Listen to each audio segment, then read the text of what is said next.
you want to have a bite, yes. But this was just to start off in a minute. Yes. Professor Jampo. Yes, a quick one. Professor, a quick one. Because I'm coming to you on the Kumawu by-election. So you, a quick one. We'll talk about that. But so yesterday I spent time watching and listening to the vetting of the nominee for the position of Chief Justice. And in my candid assessment, I think generally she gave very good responses to the question. There were great questions that were posed. I mean, these were, in terms of the questions that were posed, I think these were great questions. I mean, sometimes some of these members of the vetting committee, I don't like the questions that they ask. I mean, sometimes, but I think they are gradually listening to criticisms, and so they posed very thought-provoking questions that, in my view, were aimed at teasing out great answers. Answers that could be used as a basis for determining her approval or not. And generally, I think that, in my candid view, we should rethink the length of time we always want to use in vetting nominees. Right. A great questioner, an intelligent questioner, should be able to tell if a respondent qualifies or has what it takes to be described as being on top of the game by just listening to a fewer responses. I mean, one question and the way and manner the person would answer should tell you whether the person is intelligent, can do the work or not.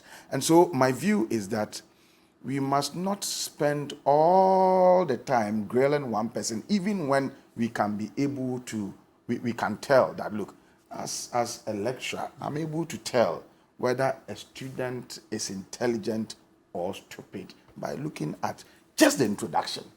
The introduction urges me on to read more. Okay? Mm-hmm. You look at the introduction, you look at the book, the content, and it tells you straight away that, well, this is a student heading towards success or heading towards failure. And so my point is that generally, we have spent too much time in vetting people, even when I want to believe that we can go on probing when we are not sure. But when you ask a few questions and you realize that the person can do it, I believe you don't have to waste much time. But the two things that got me a bit disappointed were how she quickly dismissed in a very tacit way the influence of the president's appointment on judicial, independence. I think it's a major thing that cannot be. You cannot explain that simply by telling me that you operate, based on the laws. I mean, that one, it's. If you tell me that it appears you are insulting my intelligence, we teach this, and we most of them did the podcast, and we taught them this. Now you see, all over the world, presidents would want to appoint judges who agree with them ideologically. Okay, so if you go to America, they just don't appoint, but they want to see your ideological leanings. Indeed. In Ghana, presidents would want to appoint people that they are comfortable with. And so when they appoint, and you should know that our appointment is oftentimes not based on, or is oftentimes done without necessarily with recourse to seniority. And sometimes you can say without recourse to meritocracy. Sometimes they can look at, you may not be the most senior-most person, you may not be the most experienced person, and yet the president may decide to appoint you. And if you see that you have seniors, and yet you have benefited from that kind of political grace, then naturally it is human for you to want to defer to your appointing authority. And so I was expecting her to nuance her response in a manner that will bring about all these aspects of the problem so that we can as a nation begin to brainstorm on how best we can go about the selection of such top appointees in a manner that would ensure that they do not continue to suffer some legitimacy deficit. If you go to other countries, judges are appointed after they have gone through competitive election. Right. In certain countries, judges are appointed after they've taken exam. Okay. And these are some of the mechanisms that are put in place to show up the independence of the judiciary. And so I thought that the answer to that one, that question about judicial independence was not properly nuanced. The last one is the fact that she she sought to make nonsense the issuance of birth certificate, as a proof of citizenship and all that. And so I'm wondering, the birth and death registry, what would be their relevance? I mean, given this perpetuated view that suddenly birth certificates are not proofs of citizenship. I mean, it is quite worrying, and I believe that we should begin to rethink the stance that we have given. Otherwise, we should scrap the birth and death registry. Okay, Haruna, on this CJ, that's nominee vetting, briefly. Okay, thank you very much. First and foremost, I want to say good morning to your cherished viewership and my co-panelist here, and yourself, and also to apologize for coming in late. I was in a very bit traffic, had to rush in here. I would want to address two issues in here, and one has to do with Professor Jampo making point that benefiting from a political grease. I don't think that the Chief Justice was appointed because of politics. She was appointed because of the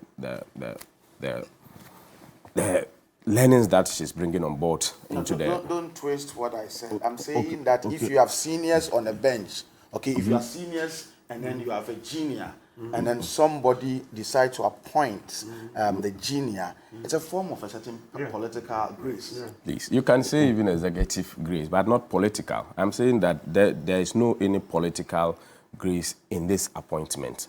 And I want this key thing. What is your understanding of what is political? Don't say executive. I'm not a student for you to test me on understanding. So don't say political. So I'm not your student for you to test me on the understanding. So please, you've made your point. I was quiet. I'm not your student for you to test me on what my understanding is on a particular but if you are wrong, I can tell you. I'm not wrong. I'm correcting you. That you are not correcting me, this is not a political grace. Make your point. Her appointment is not political grace. She has been appointed based on law. She has been appointed based on her skill.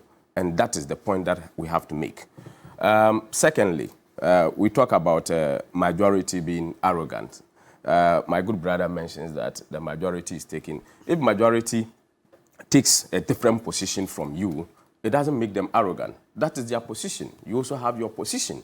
And clearly, you all move on your own position. So me basically taking my position doesn't mean that my position has made me to be arrogant.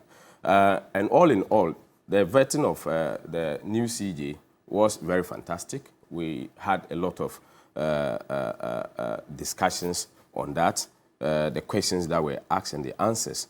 She can't be perfect. She's a human being. And I believe that when she's given the nod, she'll be able to perform in that role as Chief Justice of this country. Okay, thank you. I need to move on. I need to move. For example, yes, I know. I think you made that point. Yes, you made the interjection, which I allowed for good reason, because there was a direct reference to a quote that you made, which you had to correct, if it was not what you said. That's why I allowed you to make that interjection. So we need to move on. The outcome of the Kumawu by-election raised a number of concerns and questions about governance. And if we want to continue on this path of democracy, what has to change? I'll start off with you, Aruna. This was a safe seat, or it's still a safe seat for you, at least, with the outcome of the results. But it did come at a cost, is it not? Because of the kind of overnight development that we saw, and then also the people raising concerns that they had been neglected for so long, even though they had stayed faithful to you since the constituency was created. you had to invest a lot in changing their fortunes overnight. Why? Thank you very much. I believe that everybody knows the history behind Kumawu and who has always held that particular seat from 1992 to date. And we are also well aware of the happenings in by-elections over the period from the inception of politics and by-elections in Ghana.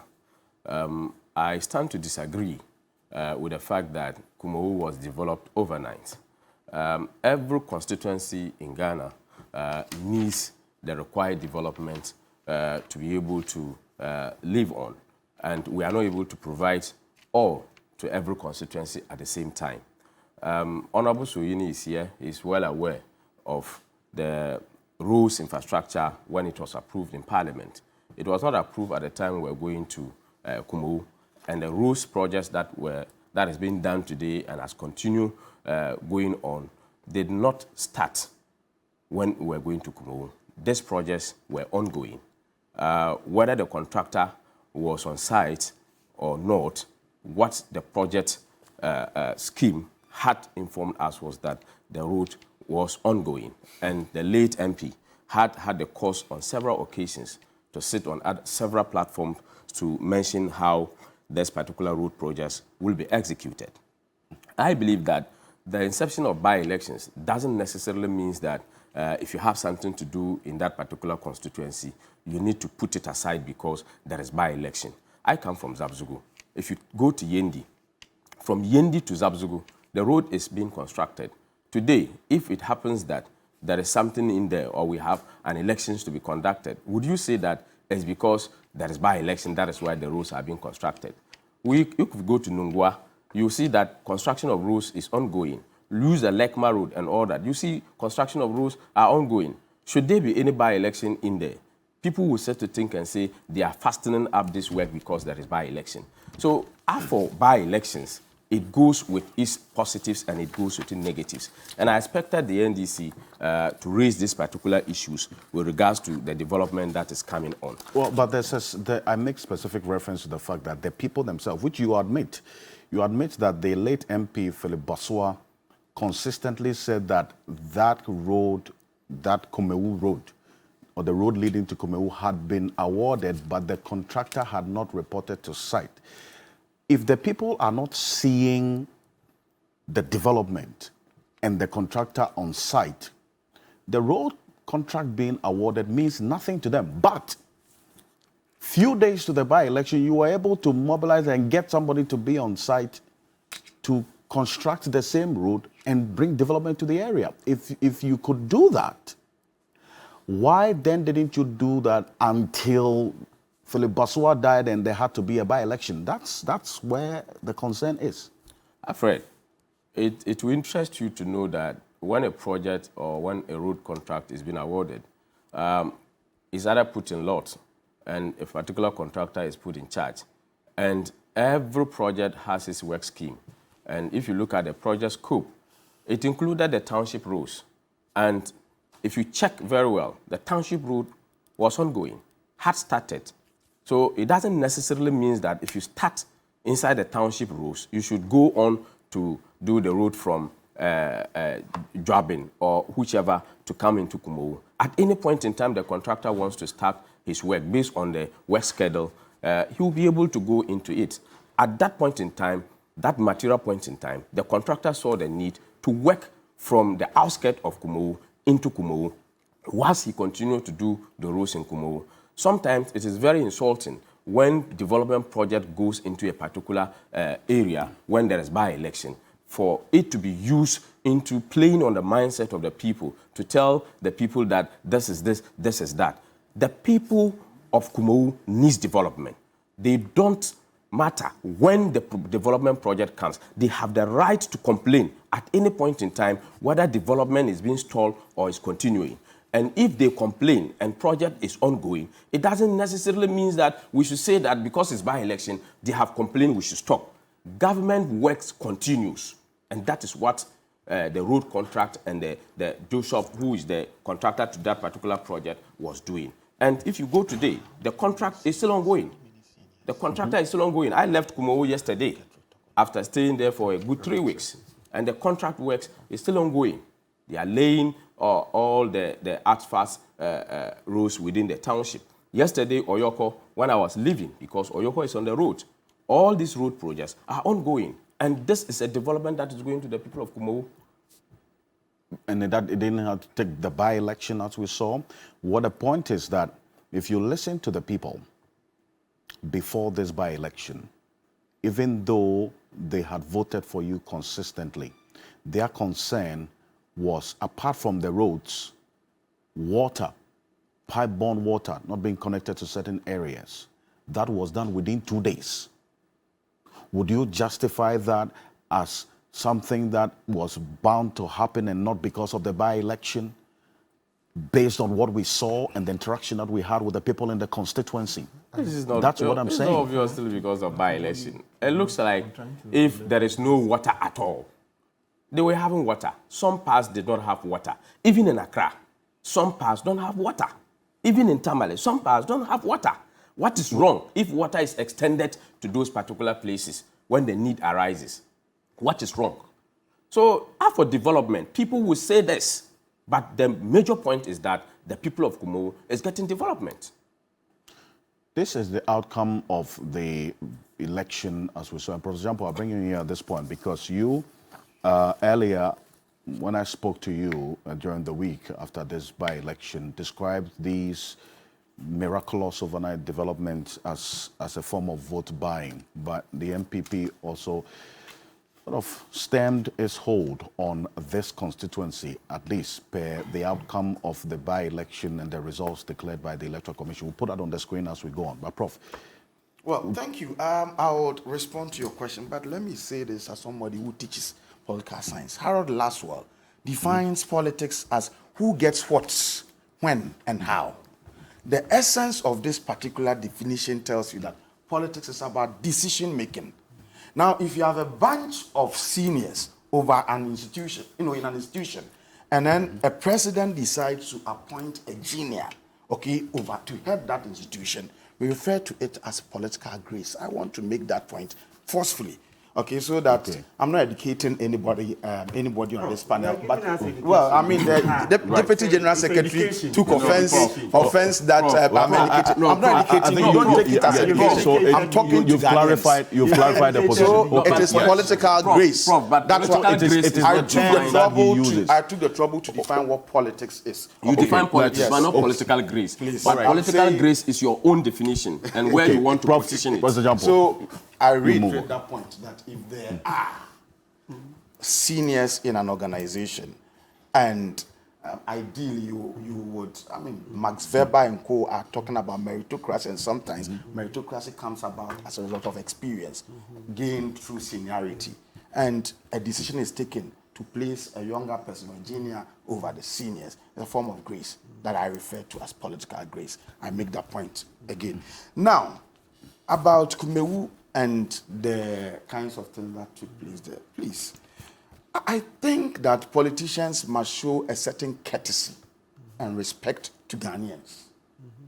It is nauseating, it is annoying for certain things to take place, for politicians to come and rationalize and to justify and to offer some bogus explanations as if we cannot think as a people. It's annoying. It is not up to the Deputy General Secretary here to come and tell us that the projects that took place were already ongoing and they were normal. Look, we have observed by elections in Ghana. I've been an election watcher from 1992 up to now. And I know these are the things that politicians do. In the lead up to any by-election,